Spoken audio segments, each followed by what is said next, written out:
Bien, vamos a doblar nuestras rodillas para orar al Señor. Vamos a pedir al hermano Antonio que dirija la oración. Bendito Padre que estás en los altos de los cielos, agradecemos, Señor, que nos permites estar aquí en tu casa de oración, en tu santo sábado. En este momento nos disponemos a estudiar tu santa palabra. Abre nuestros entendimientos, a que tu santo Espíritu dirija este servicio y que dirija nuestras vidas, Señor. Bendice al hermano Neftalí que va a trazar este estudio. Ayúdale para que sus ideas sean claras, para que nosotros podamos captarlas. Quédate pues con nosotros en este día, en este momento. Te lo pedimos en el nombre de Cristo Jesús. Amén. Amén. Esta mañana, en el segundo servicio, estudiamos acerca de la enemistad de Satanás contra la ley de Dios. Y hoy vamos justamente a continuar con ese tema. De hecho, voy a utilizar los textos que leímos esta mañana de nuevo, pero vamos a ampliar los conceptos. El caso es que, para la gloria de Dios, el mensaje adventista puro, original, es el único que trasciende de la esfera de la tierra para entender el plan de salvación. Todos los demás círculos teológicos se reducen a lo que los conceptos humanos han elaborado sobre el plan de salvación. Tomando algunos textos bíblicos, elaboran sobre cuestiones netamente terrenales. Y es increíble, la mayor parte del problema o del sistema gira en torno al ser humano. Pero el mensaje adventista, a través del espíritu de profecía, nos lleva más allá del conflicto que se libra en esta tierra y nos lleva a entender que hay un conflicto que va más allá, que viene desde el cielo. Un conflicto universal. El conflicto de los siglos, un conflicto de todos los tiempos, donde aún el reino de Dios y Dios mismo ha sido puesto en tela de juicio y cuyos intereses o los intereses de ese conflicto trascienden lo temporal, llegando a lo eterno y a lo universal. Sabemos bien que la rebelión de Satanás comenzó en el cielo por ambición de poder. Él quería ser igual a Dios.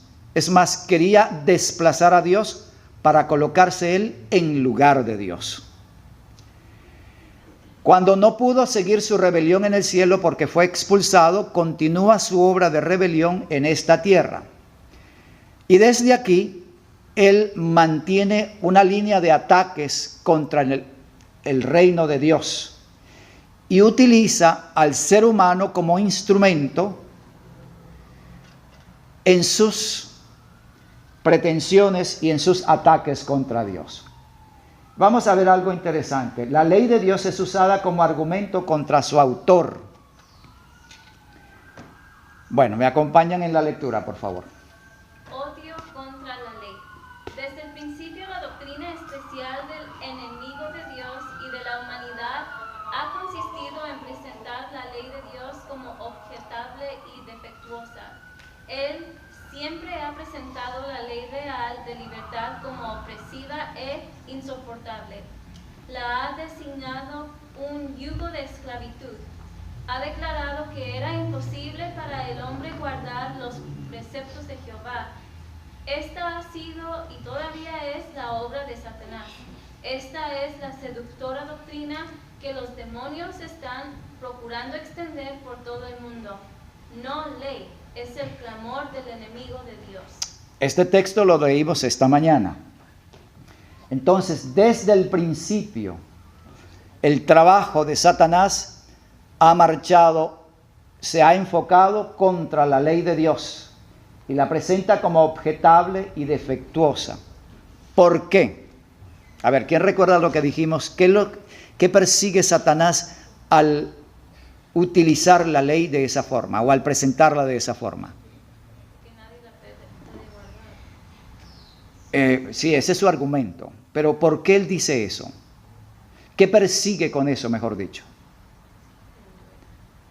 Si la ley de Dios es defectuosa y nadie la puede guardar, ¿quién es el verdadero defectuoso? Encontrar a Dios como culpable de su... Exacto.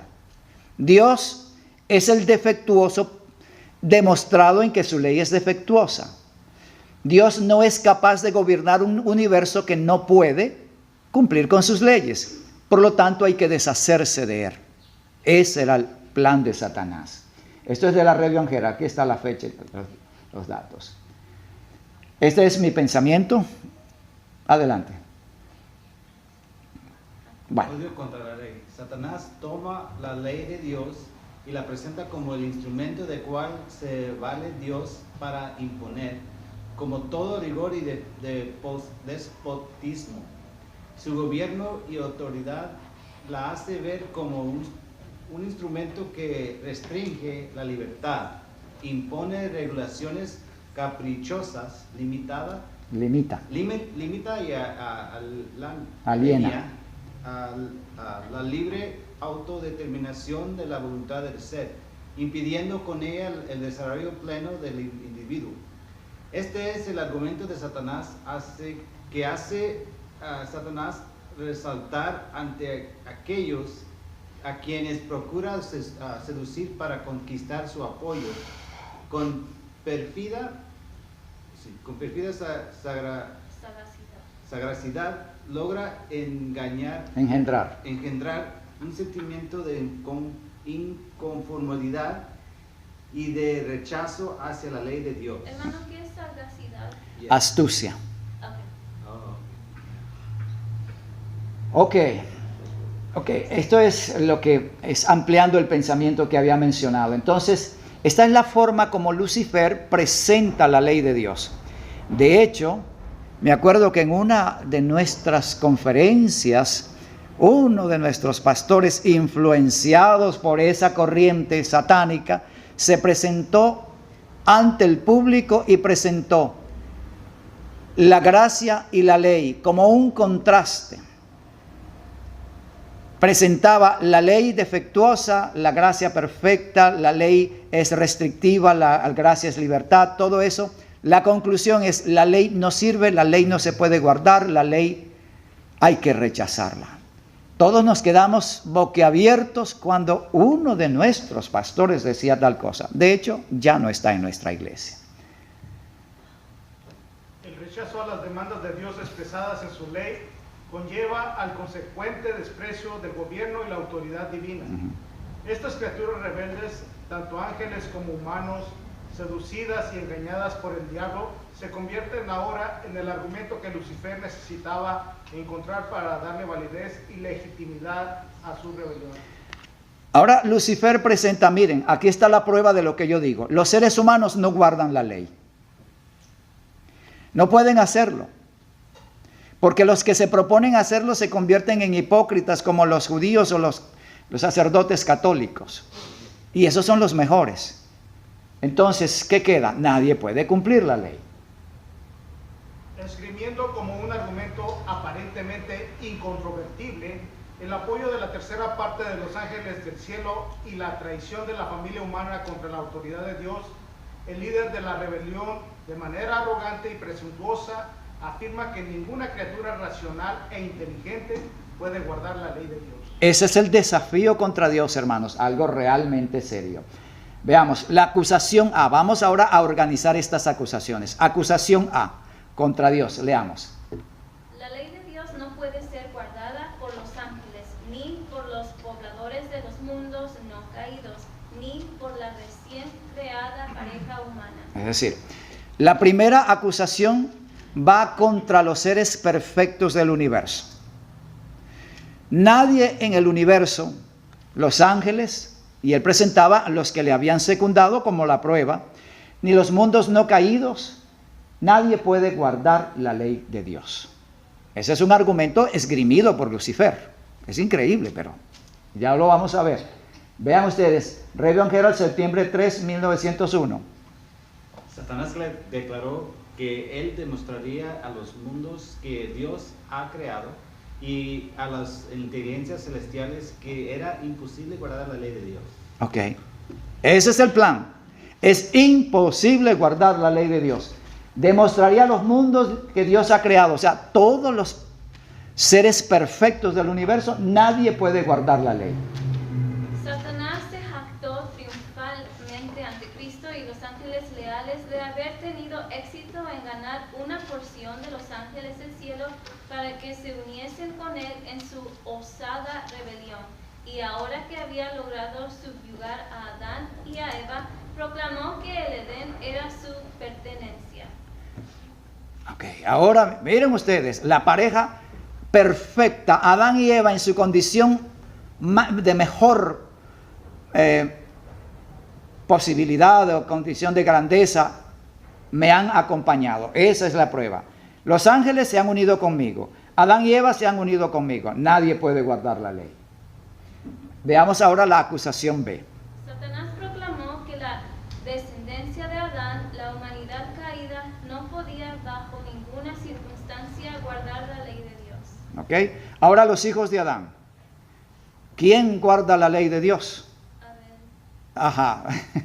Esta mañana lo dijimos. Abel, Enoc, Elías, Job. Pero se pueden contar con los dedos. Ya. Pero él mantiene su posición. Entonces, la acusación A, nadie en el universo, los seres perfectos no pueden guardar la ley de Dios. Acusación B, los seres caídos no pueden guardar la ley de Dios. Mensajes Selectos 3, 154. Satanás, el ángel caído, había declarado que ningún hombre podía guardar la ley de Dios después de la desobediencia de Adán.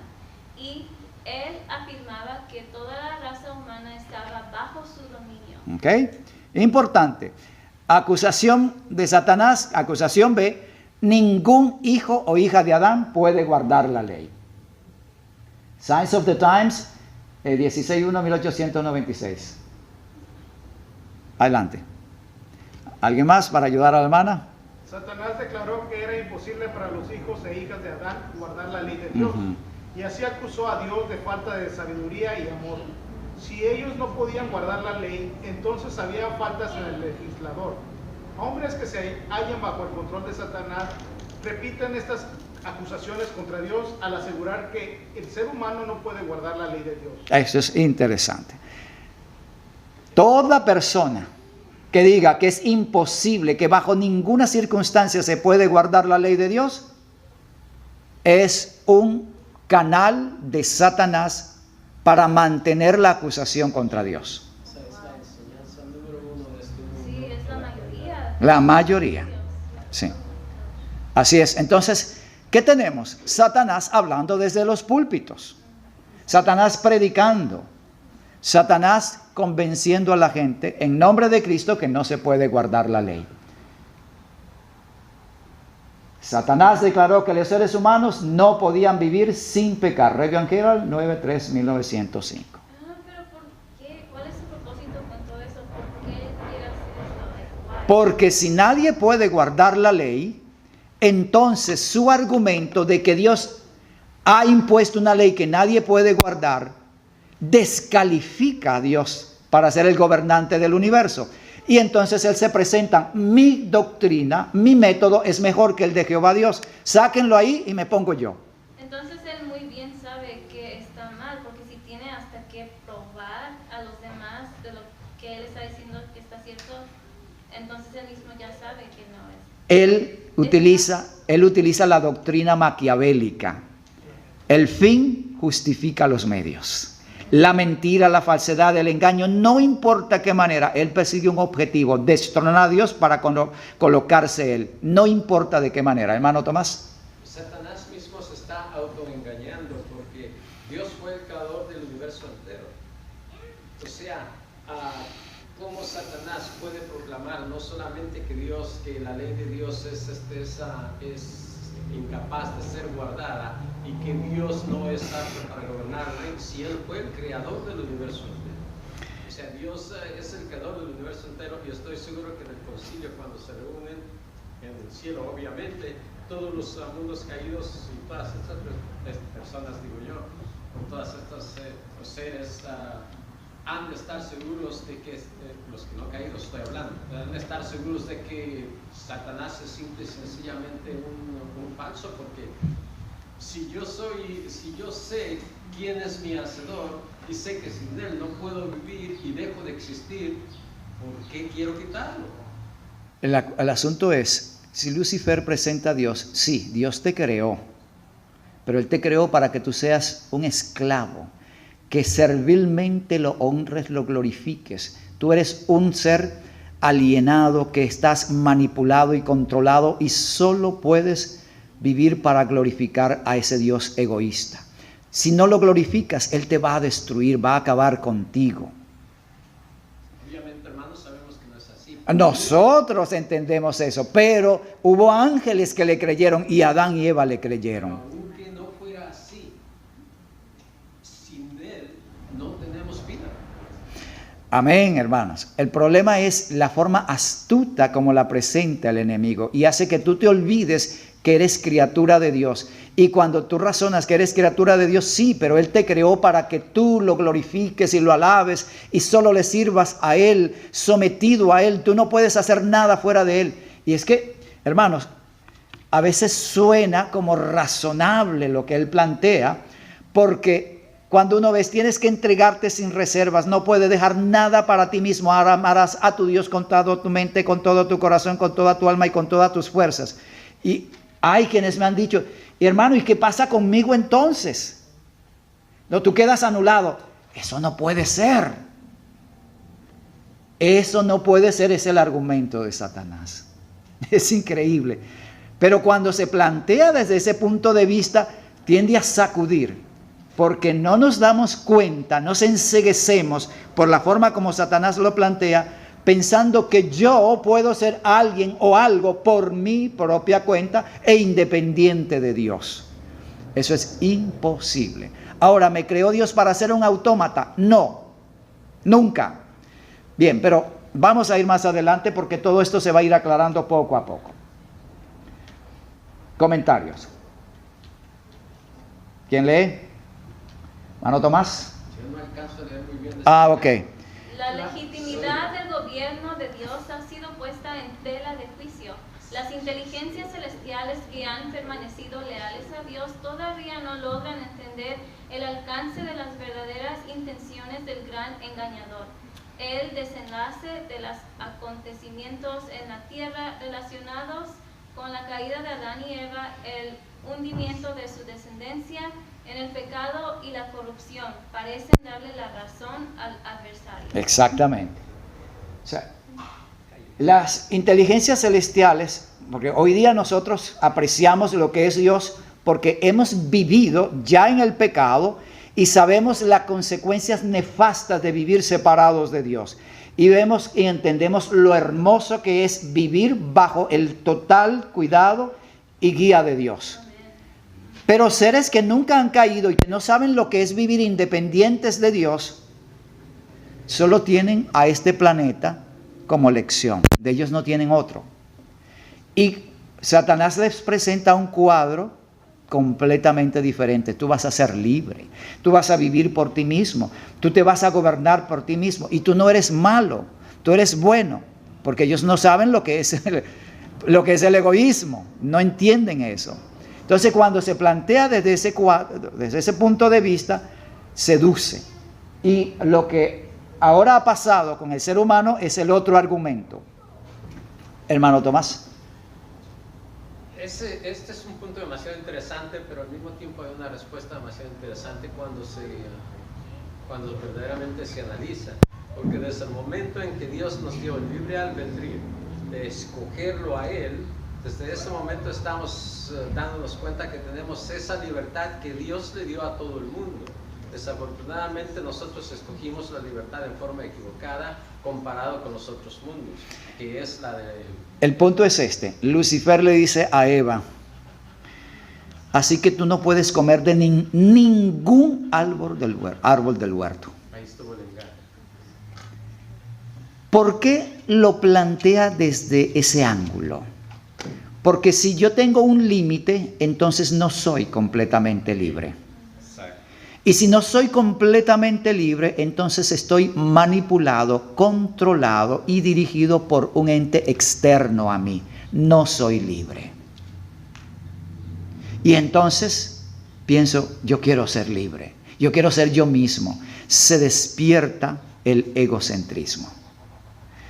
Es algo bien complejo, pero funciona así. Lucifer logra su éxito presentándolo de esa forma. Él atribuye a Dios lo que Él realmente es. Y Él culpa a Dios de lo que realmente es su condición. Bien. La condición de la naturaleza humana, de la condición humana, parece darle la razón al adversario porque la especie humana no puede guardar la ley de Dios. Nos hemos desviado un poquito. El tema central es que Satanás presenta la ley de Dios como objetable, defectuosa y que nadie puede guardarla. Y como el ser humano se ha degradado tanto, él dice, mira, aquí está la prueba, los hombres no pueden guardar la ley. Adelante. Sí, como... está repetido, sí. Sí, como lo afirma Satanás, la ley de Dios no se puede obedecer. Entonces el legislador es en realidad un tirano que oprime a sus súbditos bajo el yugo de la ley restrictiva, demasiado exigente, imposible de cumplir y que solo sirve de apoyo a los intereses despóticos de un Dios ególatra. En tal caso, deshacerse de esa ley y del autor de ella era una necesidad para el bien del universo. Ese es el argumento del diablo. Seguimos. Bajo esta óptica, Dios no era un gobernante ni sabio ni justo para merecer la sumisión de las inteligencias del universo. Satanás se presenta como una mejor propuesta. Promete un gobierno en el que cada cual es ley para sí mismo y él se ofrece como la mejor opción para ocupar el trono de un universo sin ley. Era urgentemente necesario enfrentar la crisis. La emergencia del caso requería proceder de tal forma que toda sombra de duda en cuanto a la legitimidad del gobierno de Dios y a lo perfecto de su ley fuese disipada. No hacerlo era permitir que el virus de la rebelión y el pecado se extendieran a todos los rincones del universo. Era la aceptación pasiva de la victoria de Satanás. Los ataques contra Dios se fundamentan sobre la supuesta imposibilidad de las criaturas inteligentes para guardar la ley. Siendo este el argumento básico, resulta obvio que para demostrar su falsedad se requería de intervención de al menos una persona que, poseyendo la naturaleza y las condiciones propias de la especie cuestionada, guardase perfecta e intachablemente la ley de Dios. Si una de esas criaturas demostraba durante el curso de toda su vida una obediencia fiel, perfecta e ininterrumpida, entonces los argumentos de Lucifer perderían todo su peso y se destruiría el soporte para sus acusaciones. De esa forma, Dios quedaría absuelto de los cargos puestos en su contra y se descubrirían ante el universo las verdaderas intenciones del acusador. Seguimos. La suerte del universo estaba en juego. El gobernante y legislador del universo era el acusado. Los cargos habían sido levantados en su contra. Solo la deidad podía encarar el astuto adversario. Solo la deidad podía encarar al astuto adversario. Cristo acepta el reto. Cristo acepta ir al terreno mismo del enemigo para presentarse como el paladín de la ley de Dios con la naturaleza y las condiciones de una de aquellas criaturas que, según Satanás, no podían guardar la ley. Dado que las criaturas inteligentes y racionales usadas como argumento para el adversario poseen naturalezas distintas según su género, Cristo debía elegir una de las siguientes opciones. Ok. ¿Sí han entendido el planteamiento? Había un desafío. ¿Cuál era el desafío? Creo que acá no entendí muy bien. Okay. There was a challenge against God. Satan was using the law of God as the proof, as the support for his accusations against the Lord. And the accusation was, the law is defective. And the proof that it is defective is that nobody can keep it. Look, the human race, they cannot keep the law of God.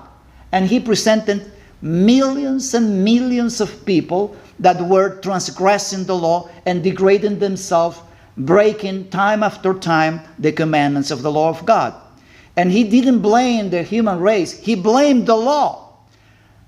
The fault, the problem is not in the human race, is on the law of God. And of course, the law was given by God himself. Therefore, the defective one, the one that is in fault, is God, not the law, but God that gave it. That was the challenge. Now, the problem is how to solve that situation. How can we demonstrate that Satan is wrong? Ahí fue donde se creó el plan de salvación.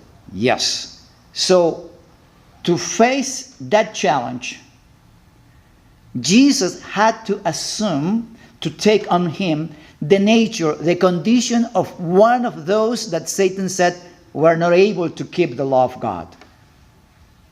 That is the challenge. So Jesus had to come to this planet to keep the law of God. But because Satan had said, nobody in the universe is able to keep the law of God. Not even the perfect worlds. Adam and Eve, they fall.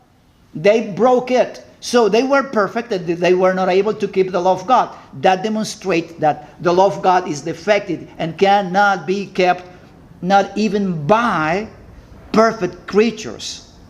Now the question is, what nature did Jesus have to adopt to take on himself to demonstrate that Satan was wrong?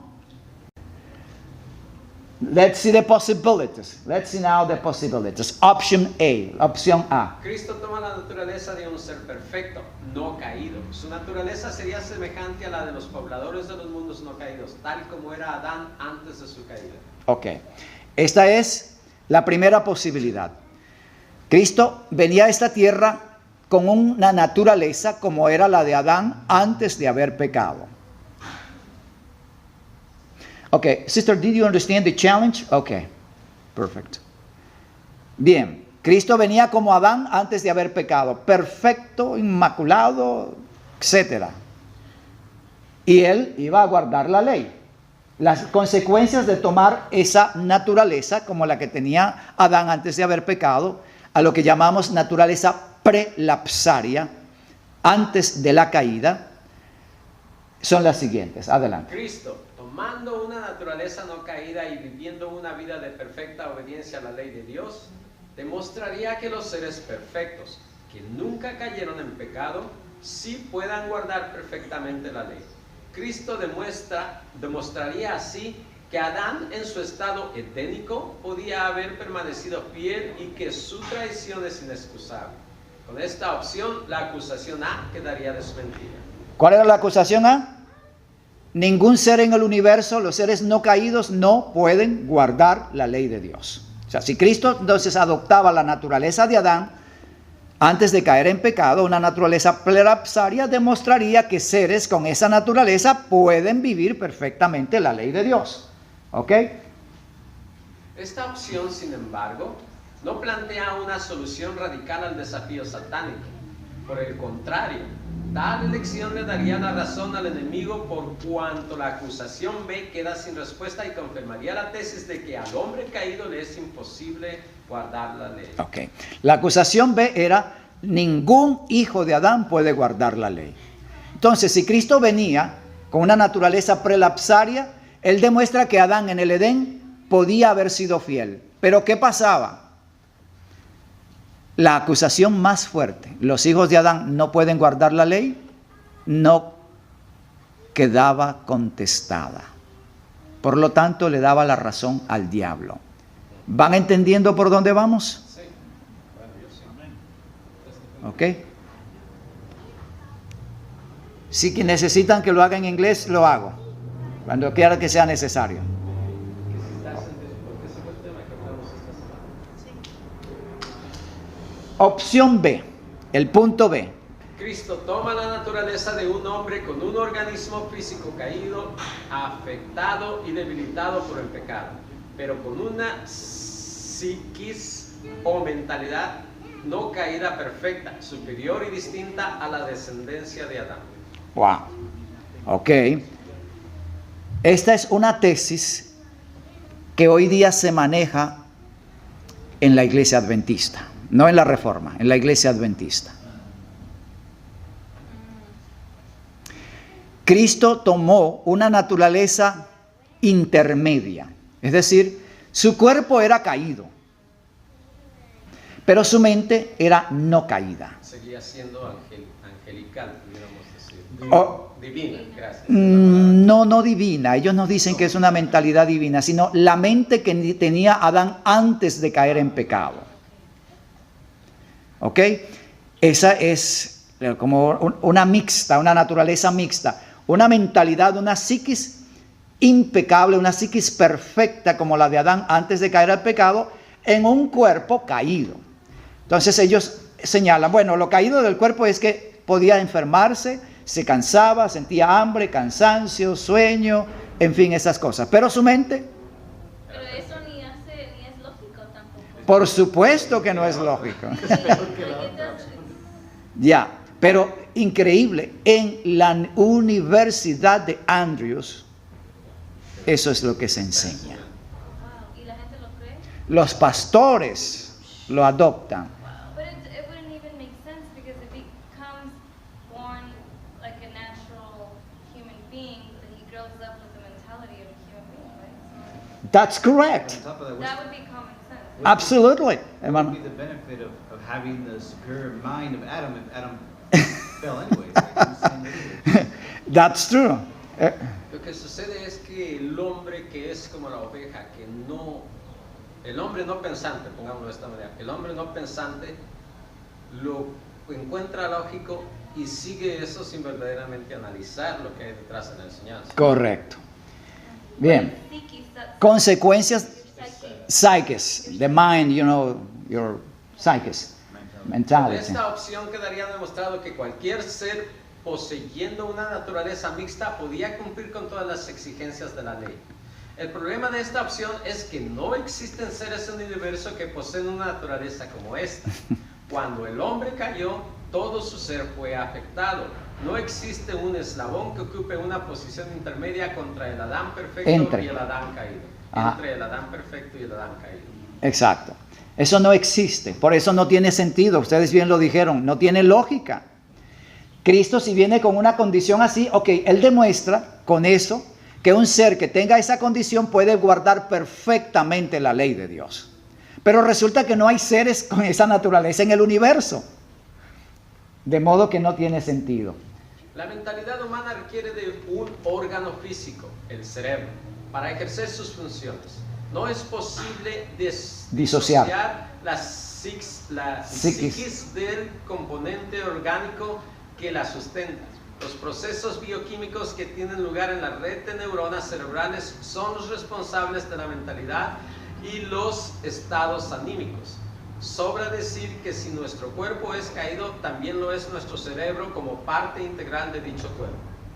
¿El cerebro es el cuerpo o no lo es? Claro.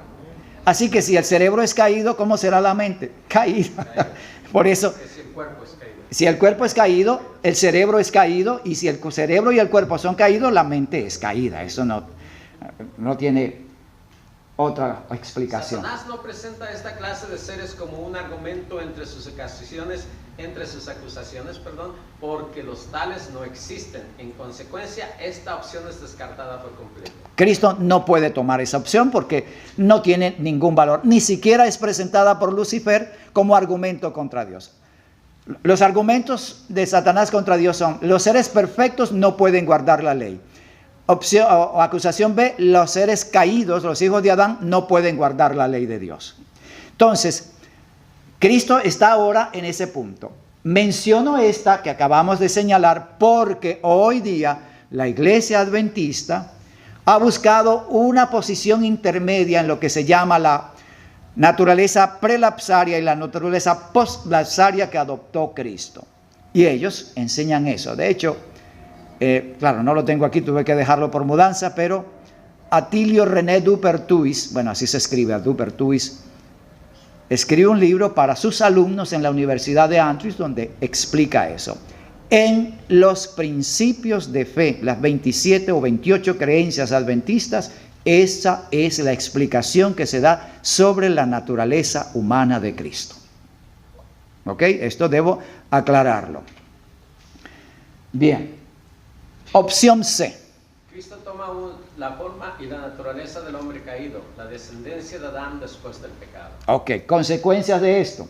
La naturaleza de la descendencia del Adán caído era el punto más bajo de la creación racional y pensante. Si Cristo, en esta naturaleza, podía vivir una vida santa, de perfecta obediencia a la ley de Dios, demostraría sin lugar a dudas que toda la creación, poseedora de una conciencia moral, puede obedecer todas las exigencias de la ley. Ok, entonces ya. Si los seres caídos pueden guardar la ley de Dios, ¿cuánto más los seres no caídos? Entonces, el resultado... Satanás había asegurado que la humanidad no podía guardar los mandamientos de Dios. Para probar que la humanidad sí lo podía hacer, Cristo se hizo hombre y vivió una vida de perfecta obediencia, dando una evidencia inequívoca a los pecaminosos seres humanos, a los mundos no caídos y a los ángeles del cielo de que el hombre podía guardar la ley de Dios mediante el poder divino que es abundantemente provisto para todo aquel que cree. Amén. Este es el espíritu de profecía, Signs of the Times, 5-10 del 99, 1899. Ok, ¿qué nos dice el espíritu de profecía? Que para hacer frente a las acusaciones de Satanás, Cristo se hizo hombre y vivió esa vida perfecta para dar evidencia que los seres pecaminosos, o mejor dicho, dar evidencia ante los seres pecaminosos, ante los mundos no caídos, ante los ángeles y a todo el mundo, que sí es posible guardar la ley.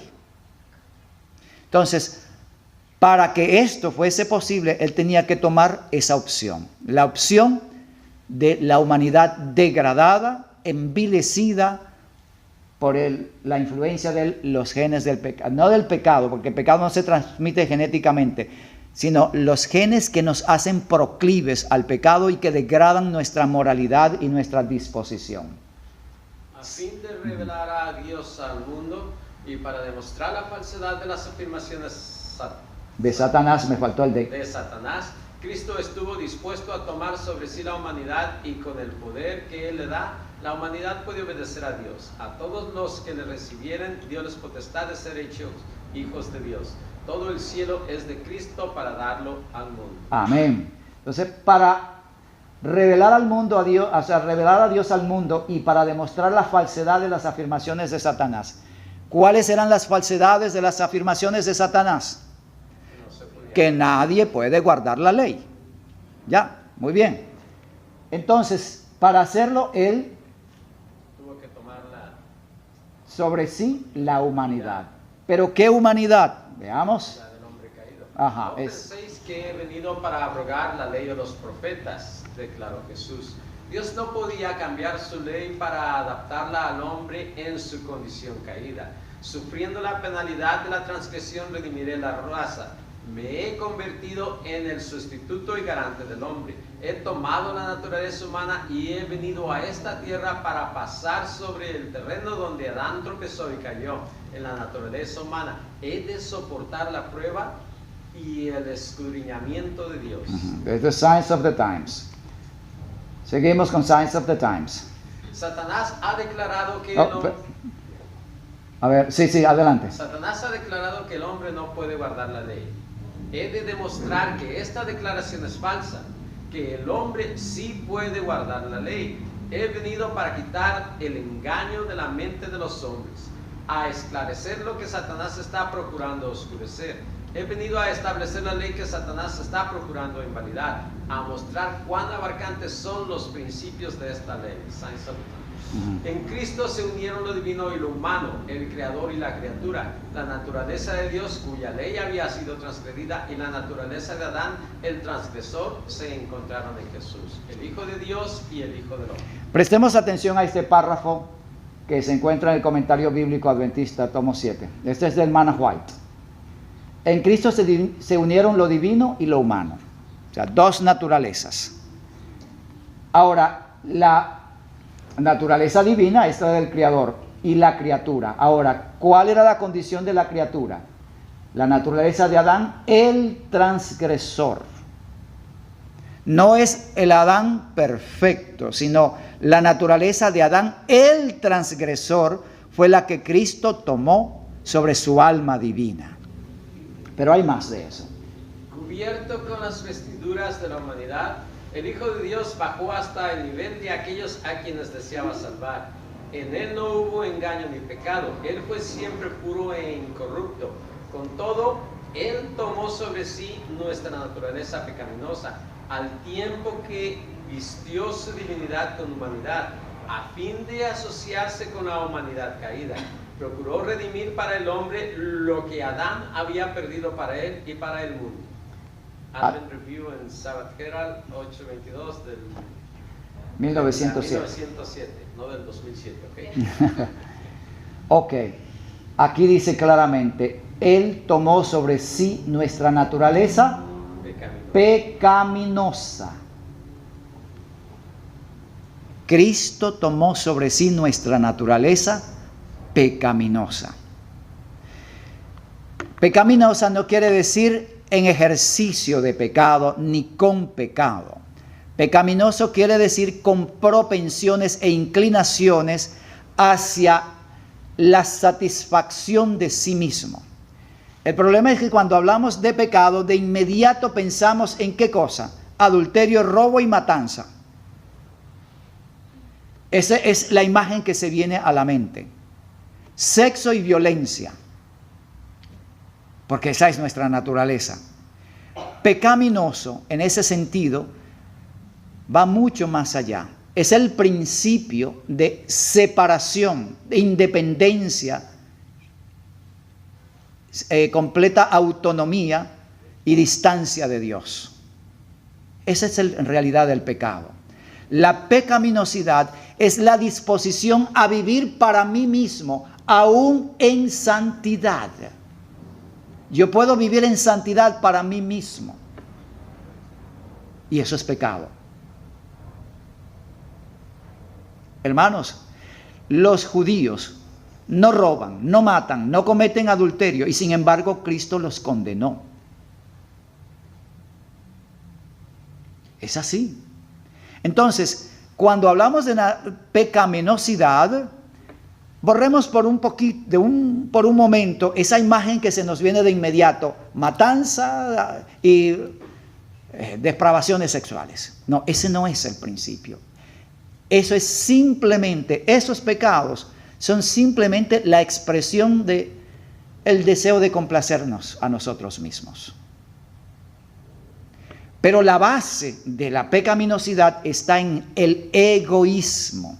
Y el egoísmo procura autonomía, independencia, soberanía. ¿Ven ustedes? Cuando lo presentamos así vemos el cuadro. Entonces la naturaleza que Cristo tenía era pecaminosa, porque en esa naturaleza había la disposición a ser autónomo, a vivir por sí mismo, a ser solo Él, libre y soberano. Cuando uno habla de ser libre y soberano, no suena tan feo, ¿verdad? Pero eso es pecado. Eso es en esencia el pecado, hermano. Se me vino a la mente, por eso me quedé pensando, se me vino a la mente una cosa, el pecado que no es perdonado, el pecado en contra del Espíritu. La blasfemia contra el Espíritu Santo. No es exactamente eso, tener que decir que soy lo suficientemente autónomo como para recibir tu autoridad, como para poder, ¿cómo se dice? Como para aceptarte como mi Dios. Exactamente. Es que ese es justamente el punto. El Espíritu Santo es el que me lleva a arrepentirme, y el arrepentimiento es reconocer que yo he fallado. Reconocer que yo no soy santo por mí mismo. Reconocer que yo tengo que morir. Y el rechazo a eso para establecer mi autonomía, mi soberanía, es blasfemia contra el Espíritu Santo. Correcto. Bien. Noten bien hacia dónde ahora hemos cambiado el ángulo y se entiende mucho mejor. Porque cuando uno dice, Cristo tenía una naturaleza pecaminosa, oye, Cristo vivía pensando en el sexo, en el robo. No. ¿Cuál fue la tentación que se le presentó a Cristo? Fueron 3 de hecho, pero una de ellas, la segunda, según Mateo, le dice, lo lleva a un monte alto y desde allí le muestra todos los reinos de la tierra, al imperio romano y los demás reinos de la tierra. ¿Y qué le dice Lucifer? Todo esto te lo voy a dar a ti. Tú vas a ser el emperador de Roma. De hecho, todo el mundo va a estar bajo tu dominio, bajo tu autoridad. Pero esa era la condición: si postrado me adorares. Entonces, vean bien por dónde va la cosa. No es pensar en esto. Lo que ocurre es que, repito una vez más, nuestra mente, pecado, adulterio, matanza, robo, eso es porque ni siquiera pensamos en transgresión del sábado. Pensamos es en esa cosa. Es lo que viene a la mente por nuestra misma condición. Pero la naturaleza que traemos de nuestros padres es pecaminosa porque nos hace proclives, inclinados, propensos a asumir autonomía, soberanía y suficiencia propia. Ese es nuestro problema. Y Cristo toma nuestra naturaleza con esa disposición. ¿Se entiende, hermanos? La diferencia fue que nuestro Señor Jesucristo se entregó completamente a Dios y no dudó en ningún instante en la ayuda de Dios para poder sobrellevarlos desde las pruebas, correcto. Satanás, y es donde nosotros fallamos constantemente. Porque yo creo que yo soy capaz por mí mismo. Exacto. Ya. Ok. ¿Qué es la naturaleza pecaminosa? Pregunto, hermanos. El egoísmo. Ya, el egoísmo. Y en otras palabras, la propensión a asumir la autonomía y la soberanía de mi propia vida. Porque la gente dice, bueno, es la propensión al pecado. Y es correcto, pero repito, pecado se reduce a 3 imágenes: sexo y violencia. De hecho, 2. Cuando en realidad el pecado, y debo insistir en ello, la propensión al pecado es la disposición a asumir la autonomía y la soberanía de mi propio ser. Grabemos eso, por favor. La pecaminosidad de nuestra naturaleza es la disposición natural a asumir la soberanía, la autonomía de mi ser independiente y separado de Dios. Hermano. En sí creo que esa es la enseñanza del hinduismo, ¿no? Es el que enseña que el aurea propia y que tú mismo eres el Dios y que tú mismo puedes... Allí lo tenemos. Tú eres Dios. Y a través de la meditación trascendental, entonces vas a elevar ese Dios a través de tu espina dorsal hasta que lleva y tú llegas a ser Dios. Es la misma mentira diabólica del comienzo. Eres Dios. Y mucho de eso se introduce a través del yoga. No, es que la yoga es el que enseña eso, sí. Ok. Creo que eso ya lo vimos. Sí, este ya lo vimos. Lo que quiero, una vez más, hermanos, Cristo tomó sobre sí nuestra naturaleza pecaminosa, del espíritu de profecía, no soy yo.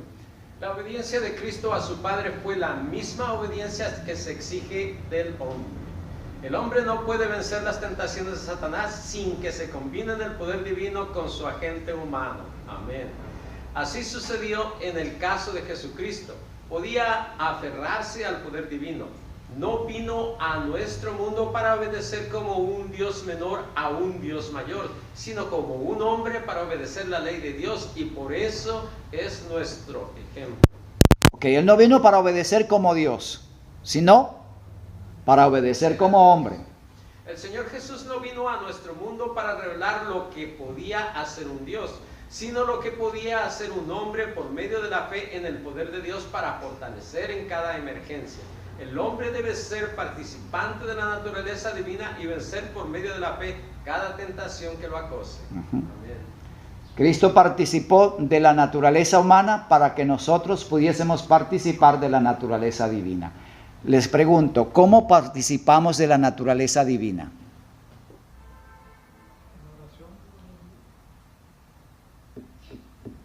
Tiene que ver, pero no es la respuesta. La naturaleza divina a través de la fe. Tiene que ver, pero no es la respuesta. Noten bien, participar de la naturaleza divina, tener parte de la naturaleza divina. No. Vivir en Cristo. Ah, está muy cerca, hermana. Cargar la cruz de Cristo. A ver, por allá. Ah, sí. Sí, se relaciona, pero no es exactamente la respuesta. Ajá. Póngala hacia otro ángulo. Ok. Vean bien, es naturaleza divina y el ser humano participa de esa naturaleza. ¿Cómo? Por allí va, hermano, pero hay está bastante cerquita. ¿Qué nos dice en el Nuevo Testamento? Take up my yoke and come with me. Sí, lo dice eso. Ajá. Participating with him. Ya. Ok, el apóstol Pedro es quien lo dice. ¿El Espíritu Santo es divino, sí o no? Sí. ¿Puede el Espíritu Santo, un ser divino, vivir en nosotros? Sí. Amén. Ahí está, cuando tenemos el Espíritu Santo, ¿a quién tenemos dentro? Tenemos a Dios dentro de nosotros. Estamos participando de la naturaleza divina mediante el Espíritu Santo. Es correcto decir Cristo, está bien, pero específicamente es el Espíritu Santo. Así participamos de la naturaleza divina. O sea, cuando hacemos caso a los consejos del Espíritu Santo y que nos aleja siempre del pecado. O sea, cuando nosotros aceptamos a Cristo como nuestro Salvador personal y nos rendimos sin condiciones y sin reservas a Él, entonces el Espíritu Santo toma posesión de nosotros, pasa a vivir dentro. Por eso quita el egoísmo y nuestros motivos, nuestros impulsos son completamente diferentes. Porque ya no vivo yo, ahora vive Cristo en mí, en la persona del Espíritu Santo.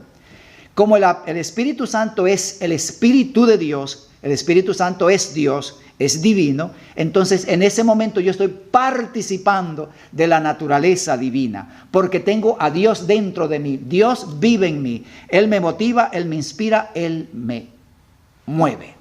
El Espíritu Santo, el Espíritu de Dios, el Espíritu divino. Pero podemos decir que la acción de la participación es la obediencia. El resultado, o sea, el efecto concreto, el fruto concreto es la obediencia, definitivamente. Y tiene que ser así. Una vez que la naturaleza está en mí, la naturaleza divina, hay un resultado visible, concreto, la obediencia a la ley de Dios. Por eso sí se puede guardar la ley. El Señor Jesús ha salvado el abismo abierto por el pecado. Él ha unido la tierra con el cielo, el hombre finito con el Dios infinito. Jesús, el Redentor del mundo, solo podía guardar los mandamientos de Dios de la misma manera en que la humanidad puede guardarlos hoy. Mensajes Selectos 358. Interesante, hermanos. Jesús no guardó la ley como Dios. Jesús no utilizó ningún poder sobrenatural en el sentido de utilizar un poder que no esté al alcance nuestro. Cristo vivió la ley perfectamente, exactamente igual como nosotros podemos hacerlo. El domingo pasado caminábamos con el hermano Tomás y me dijo algo interesante. Estos temas me dan esperanza, que sí podemos vivir una vida santa. Amén. Definitivamente es así, hermanos. Porque todas las demás religiones dicen, no, ¿quién puede guardar la ley de Dios? Me acuerdo en Nueva York, estaba visitando a una hermana y un par de hermanas adventistas estaban allí. Cuando yo les hablo acerca de la fidelidad y la obediencia en los principios, ella me pregunta, ¿y quién puede ser perfecto en este mundo? ¿Quién puede guardar la ley de Dios? Y yo le muestro 1 Juan 3:6. ¿Saben cómo dice ese texto? El que permanece en Él no peca. El que permanece en Cristo no peca, no transgrede la ley de Dios. Y ellos dijeron, no, eso es imposible. Así textualmente me dijeron. Imposible. O sea que tenemos en nuestra cara el camino, pero a veces no lo vemos. Y no solamente no lo vemos, no queremos verlo. No queremos verlo. Pues dice Sí. the Mickey Commandments. Es obvio, si nos amamos más a nosotros que a Cristo, no vamos a Eso es correcto, así es. Ok, seguimos. Con la perfecta obediencia de Cristo poseyendo la naturaleza caída de Adán, Ajá. Satanás queda desenmascarado. Sus verdaderas intenciones son puestas al descubierto y el carácter y el gobierno de Dios son reivindicados. Dios es absuelto de los cargos puestos en su contra. Ya. Todo lo que Satanás había dicho contra Dios, ya, ahora queda demostrado, es falso. Cristo, desde el pesebre, desde allá de donde nació, hasta la cruz, ni siquiera en un pensamiento consintió en pecar. Hermana Rosa, es cierto, Cristo ni siquiera en un pensamiento cedió a las tentaciones de Satanás. Pero lo glorioso, lo magnífico es que así también podemos hacer nosotros. Amén. Sí, es perfectamente posible. Pero ¿qué hay que hacer? Lo que Cristo hacía. Dejar que el Espíritu Santo gobierne tiempo completo en nuestras vidas. Y entonces, participando de la naturaleza divina, no podemos pecar. ¿Sabe lo que me ha dicho ella en ocasiones? Ajá. Que su mente, cuando piensa en las cosas de Dios, no puede pensar en nada que vaya en las contras cosas. Amén. Amén. Está lindo eso. Ok. La victoria de Cristo en medio de las circunstancias más adversas y con el agravante de llevar sobre sí una naturaleza pecaminosa, dejó bien en claro ante el universo que aún en las condiciones menos favorables y bajo la más férrea oposición, es perfectamente posible obedecer la ley de Dios. Amén. Esto es lo que se desprende de todo lo que hemos leído, ¿no? Cristo estaba en medio de las circunstancias más adversas y tenía sobre sí nuestra naturaleza pecaminosa. Nadie ha sido tan atacado como lo fue Cristo. Nadie ha sido tan acosado por el enemigo como lo fue Cristo. Nadie ha recibido tanta presión como Él. Y mantuvo su integridad fiel. Nadie, hermanos, va a ser más tentado que Cristo. Ninguno de nosotros va a ser más perseguido que Cristo. Ninguno de nosotros va a ser más atacado que nuestro Salvador. Así que podemos estar confiados. Sí podemos vivir una vida fiel. Cristo demostró de manera incontrovertible que las criaturas poseedoras de inteligencia racional y discernimiento moral, cualquiera sea el estado o condición de su naturaleza, pueden guardar la ley de Dios. No hay excusa válida para el pecado. Ok. ¿Preguntas? Este es el final. Definitivamente se concluye, sin lugar a dudas, que no tenemos excusa, que podemos vivir una vida santa y perfecta, una vida en armonía con el cielo. Y el Dios de los cielos se ha propuesto demostrarlo con 144,000 personas. Y tú y yo podemos ser parte de esos. Hermano, la iglesia adventista, yo he escuchado que la iglesia adventista la grande enseña que el número 144,000 es un número simbólico, no literal. Claro, ya Ujú. pasaron. ¿Ah?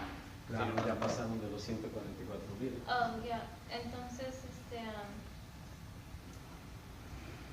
ya se me olvidó lo que iba a preguntar. Si ellos dicen que es simbólico, no literal. Ok, nosotros creemos que definitivamente es un número literal. Ellos tenían que hacerlo porque con más de 20 millones de miembros, ¿cómo justifican que no haya ni siquiera 144,000 fieles? Se deshace la iglesia. Pero Ya. prácticamente están garantizando, si ser parte de nuestra iglesia van a ser salvos. Por eso tienen que justificar ese nombre. Ya, así es. Pero ¿Quién puede decir que si es parte de nuestra iglesia van a ser salvos? Ya, por allá, hermano Tomás. Hermano, pero en la iglesia verdadera, en su firmeza, tiene que mantener eso, aunque los miembros pasen. Porque después de todo, el Espíritu de Profecía mismo lo está diciendo, no son todos los que están y están todos los que son. El mismo Espíritu de Profecía dice, vi muchos que subían y otros que bajaban. Y muchos que se perdían en el camino porque no querían dejar sus cargas. Y así sucesivamente. Eso es cierto. Es lo que plantea. O sea, hay siempre una situación en la que hay muchos en la iglesia que son cizaña y que al final tienen que salir para que quede el trigo puro. Pero bien, nuestro objetivo no es señalar esta o aquella organización. No quiero seguir con esto, sino señalar que Dios tiene un mensaje. Tiene una verdad pura y perfecta. Y Satanás ha utilizado todos los medios posibles para oscurecer esa verdad y para crear la idea de que no podemos guardar la ley de Dios. Y se ha extendido. La reforma, nuestra reforma, fue severamente atacada por esa doctrina, hermanos. Gloria al Señor, bendito sea su nombre, que esta iglesia, esta doctrina sostiene firmemente lo que acabamos de señalar aquí. Cristo tomó la naturaleza humana post-lapsaria, es decir, después de la caída, como la de los hijos de Adán, como la de los que estamos aquí. Y en esa naturaleza pecaminosa, lo leímos, Él vivió una vida perfecta, intachable, hasta la cruz. Lo que nos lleva a concluir, como dice el Espíritu de Profecía, que no hay excusa para el pecado. Y me da esperanza, sí puedo obedecer, sí puedo vivir una vida santa, porque están los recursos del cielo a mi disposición. Si yo apelo a esos recursos y los uso, entonces voy a triunfar, voy a vencer, voy a alcanzar la justicia y la santidad que demanda la ley. Ese es el punto. Bien, esto es hasta este punto. Hemos ahora demostrado varias cosas. Lo que es el pecado, en qué consistió el pecado de Adán y Eva, y luego las acusaciones de Satanás, luego la naturaleza humana de Cristo. ¿A qué conclusión hemos llegado entonces en cuanto a la naturaleza humana de Cristo? ¿Qué naturaleza tomó Él? Tomó la naturaleza del hombre caído hasta lo más bajo. Exactamente. Es lo que hemos demostrado hasta aquí. Esto es lo que nos permite comprender ahora la diferencia entre el tema Cristo, nuestra justicia, como lo enseña el mensaje original adventista, lo enseñaba Ward Cornelius Jones, y como lo enseña la moderna teología. La gran diferencia, porque la moderna teología que se enseña en varios círculos es prácticamente calvinismo. Yo nazco con el pecado de Adán predestinado para pecar, mi naturaleza es pecado, no puedo desprenderme del pecado y solo puedo vivir en pecado. Y voy a estar pecando hasta el día de la segunda venida de Cristo. Así se enseña, hermanos. Incluso en círculos adventistas. O sea, menciono esto porque no se extrañen si alguien viene aquí y les dice a ustedes que nosotros heredamos el pecado de Adán. De nuestra parte. Quiero decir, de nuestros ministros. No se extrañen. Que venga alguien y les predique eso. Pero como se sabe dónde está Neftalí, allí va a haber controversia si se dice tal cosa. Entonces muchos no se atreven. Pero existe ese riesgo. Quiero que estén bien claros al respecto, hermanos. Nosotros no heredamos pecado. ¿Queda claro, hermanos? Heredamos una naturaleza pecaminosa que consiste en que nacemos con el egoísmo que nos hace proclives ¿a qué? ¿A qué nos hace proclives la naturaleza con que nacemos? No, a ser autosuficiente de Dios. A ser autónomas, autosuficientes e independientes. Ese es nuestro problema. Esto es lo que debe quedar claro. La naturaleza pecaminosa no es solo que nos dice, bueno, tengo tendencias al pecado, a robar y matar. Quiero decir, cometer adulterio, fornicación o matar y robar. No. Eso está lejos de la realidad, cabe dentro del pecado, pero el problema es la autonomía, la soberanía, el ser yo independiente, separado de Dios. Adán y Eva iban a cometer adulterio con alguien. No había más hombres ni más mujeres. No habían allí. ¿Y a quién iban a matar a Adán y Eva? No habían a quién matar. Ellos dos eran los únicos, a menos que se mataran el uno al otro. Así que vean ustedes, el problema es de otra índole. Insisto sobre ello. El problema es que nacemos con una naturaleza predispuesta a asumir la independencia, la soberanía de mi vida. Y eso es lo que vemos en nuestros niños. Díganlo los padres. Los niños pequeños, ¿qué quieren hacer? Ser ellos mismos, actuar por sí mismos, gobernar a los padres. Y hoy día se les permite hacerlo. Esa es la realidad y ese es el problema. Un niño no está pensando en cometer adulterio. Un niño no está pensando en robar, aunque sí, de pronto. No, el niño quiere ser él mismo y hacer lo que a él le place, lo que él quiere. Quiere ser autónomo, libre y soberano. Ya. Esa es la disposición con que nacemos. Bien, Cristo nació con esa naturaleza. La predisposición a ser él independiente y separado de Dios, a vivir por sí mismo. Todas las tentaciones de Satanás estaban orientadas a tratar de separar a Cristo de su dependencia total del Padre. Si Cristo en algún momento hacía algo por él, sin el consentimiento del Padre, estaba derrotado.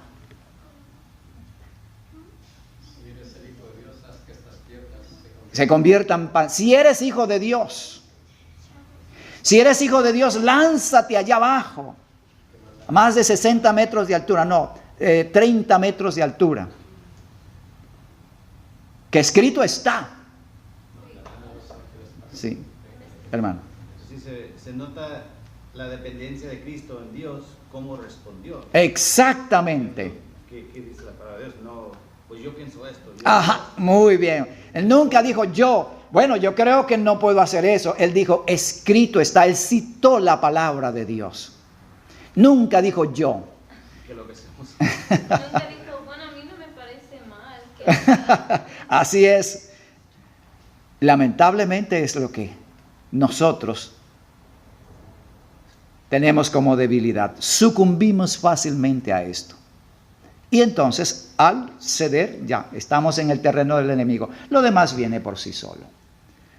Bueno, que el Señor nos bendiga, que el Señor nos ayude. Hermana Cindy. En la Biblia, a Satanás lo llaman padre de la mentira. ¿Está escrito en la Biblia el padre de la mentira? Sí.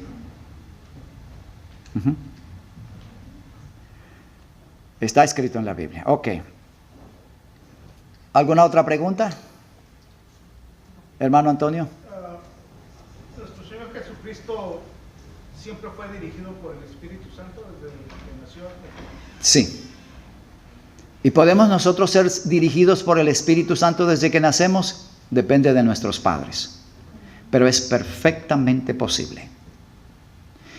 Si lamentablemente hemos nacido en hogares no cristianos, por supuesto, no vamos a tener el Espíritu Santo, pero luego, por elección propia, podemos tenerlo. Pero una pareja que se casa y va a tener un hijo, puede clamar a Dios y pedir a Dios que el Espíritu Santo esté en su hijo aún antes de nacer. Y el Señor lo hace, hermanos. Es posible. Sí. Hermano Tomás. Lo que dijo respecto a lo que dijo él me hizo recordar de una pregunta que en un momento me hizo Rosa. Porque yo le dije que la educación de los padres sobre los hijos es desde pequeños, desde que están en el vientre de la madre, no se lo dije desde que están en el vientre de la madre, sino que lo dije desde pequeños, es lo que determina si los hijos van a continuar verdaderamente los caminos de Dios o se van a ir. O sea, la entrega total de la educación de los padres a llevar a los hijos hacia Dios. Porque le dije yo porque ella me dijo, recuerdo me hiciste la pregunta, pero ella me dijo que cómo era posible, que porque en un momento dado los jóvenes tienden a hacer su voluntad. Ujú. Sí. O Entonces, sea, digo yo, cuando son chicos uno los dirige por un camino, pero cuando son adultos, ellos, no importa lo que haya uno enseñado, ellos deciden hacer su voluntad. Sí. Sin embargo, está escrito en Proverbios 22:6, instruye al niño en su carrera y aun cuando fuere viejo no se apartará de ella. Es promesa de Dios que si damos la educación cristiana correcta, desde el vientre se instruye, se pide a Dios por el Espíritu Santo sobre ese niño, la promesa de Dios es no se va a apartar. Hermanos, yo estoy convencido que es real. El problema es que en muchos hogares que profesan ser cristianos no se vive el mensaje como es. Y sí se viene a la iglesia, pero muchas veces la iglesia misma se convierte en piedra de tropiezo, porque hay jóvenes en la iglesia que son más Satanás que cualquier otra cosa, en la iglesia. Lo digo porque lo he visto, no aquí, en iglesias donde hay más jóvenes. Y jóvenes de nuestra iglesia arrastran a otros al vicio, al mal y al pecado. Lamentablemente esas realidades existen. ¿Qué hacer en ese caso? Los padres deben mantenerse vigilando con mucho cuidado a sus hijos y orientarlos. Debo señalar que uno de los hijos de hermana White estuvo en el mundo. Ya cuando ya creció, él se fue al mundo y estuvo un tiempo fuera del mundo. Pero después, como el hijo pródigo, regresó y llegó a ser uno de los grandes evangelistas. De hecho, el pionero entre la obra, entre los negros del sur de Estados Unidos, allá en el este, los estados del sur. Fue el hijo que era el hijo que más consentía, ¿verdad, Marco? No sé exactamente si ella lo consentía. Leí una parte que era el hijo Que más consentía es probable, no sé. Esa parte no la he leído, pero él sí tuvo eso. No fue William, fue el otro. ¿Cómo se llamaba? ¿Tú te acuerdas, María, el otro? El que tuvo un barco. Henry. Él se apartó por un tiempo, pero lo que había sido sembrado en su corazón lo mantuvo sintiendo la necesidad de volver y volvió. Y fue un gran ministro, un gran predicador, un gran instrumento en las manos de Dios. No se olvide, hermana, es posible que alguien se vaya, sí, es posible, porque esa tendencia a asumir la independencia y la autonomía está allí, es increíble, a menos que la hagamos morir en Cristo Jesús.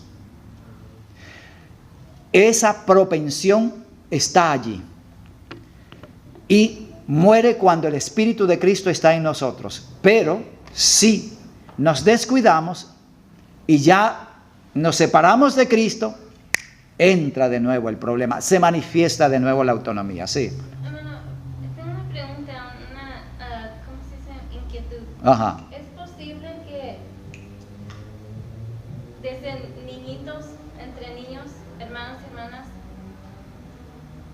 uno o dos tengan un llamado más fuerte y responden a Dios o no? Sí, Porque cuando es posible. Cuando yo estaba chiquita, me recuerdo de 9 años que leía el espíritu de profecía y lo entendía, hermano, claro.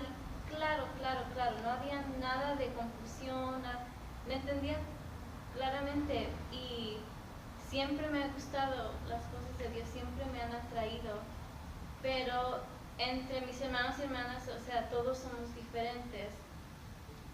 Eso es natural y eso es así.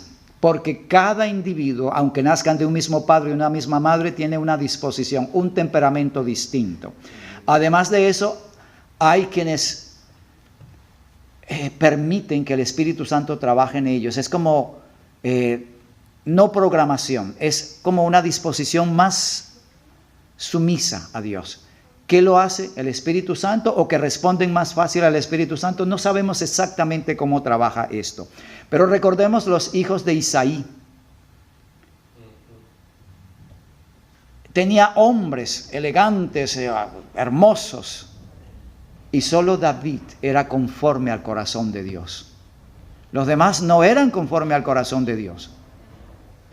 Y cuando vemos la reacción, la actitud de ellos, cuando David fue a llevarles comida, vemos, ahora se entiende por qué Samuel dijo no, Dios le dijo no, este no. Un hombre orgulloso, tú has venido aquí, ¿dónde dejaste esas pocas cabras por allá? Bien despectivo con su propio hermano. Abel y Caín. Ahí está Abel y Caín. ¿Sabe que ahí estaría la respuesta para la hermana? Hermana White dice, citando eso, todo dependió de esta elección. Abel eligió la obediencia, Caín su propia voluntad. Todo dependió de esa elección. Entonces hay jóvenes, hay niños incluso que temprano eligen someterse a Dios. Hay quienes, no quiero eso. Elección propia. Bien, vamos a hacer una pausa. Vamos a dar media hora de pausa para que despeje la mente y luego vamos a entrar en Cristo nuestra justicia, propiamente. Sí, porque esto, sí, vamos a orar. Esto es la parte que prepara el terreno para entender Cristo nuestra justicia como se va a presentar ahora. Oramos, hermano David.